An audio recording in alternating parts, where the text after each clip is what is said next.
Senhor presidente, senhores vereadores, pessoal que nos assiste, então, para declarar voto sobre a PEC da blindagem, a PEC pode não ser exatamente o que nós gostaríamos, né? Mas ela sim é um grito de socorro, é um pedido de socorro para aqueles parlamentares que estão sendo punidos por crime de opinião. E aqui eu quero responder à vereadora Andressa Marques, que usou o tempo para falar que é um tapa na cara da população. Um tapa na cara da população eu considero a condenação do Lula e o descondenamento dele para virar o presidente do Brasil. Eu também considero um tapa na cara da população a Débora, que foi lá e escreveu com o batom na estátua, pegar 17 anos de prisão. Esse é o tapa na cara da população. Respondendo ao vereador D'Ambros, que disse que parabenizou o pessoal que foi nas ruas, né, contra a PEC da blindagem, aqui em Caxias até parabenizo a vereadora Rose, eu vi na rua a vereadora Andressa, aqui por nada. Agora, nos outros lugares do país, a gente viu shows milionários para as pessoas irem para as ruas.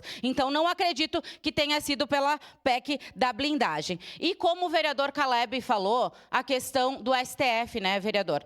Porque o IOF foi votado o fim do IOF ali foi votado pela questão dos deputados e depois foi derrubado pelo STF. Então, muitas vezes eu não vejo que as opiniões que as pessoas são eleitas para fazer, no caso, a gente vota nos deputados para estarem lá trabalhando e decidem muitas coisas por aqueles votos que tiveram, não é respeitado pelo STF. Então, se houvesse a separação dos poderes, como é dita, não precisaria de alguma coisa nesse sentido. Ela não é a ideal, não seria dessa maneira, seria pelos crimes de opinião, mas eu votarei favorável por entender que, neste momento, ela é necessária principalmente para o deputado poder falar e poder se expressar e poder votar como ele gostaria. Era isso, senhor presidente. Obrigada. Obrigado, vereadora Daiane Mello. Com a palavra.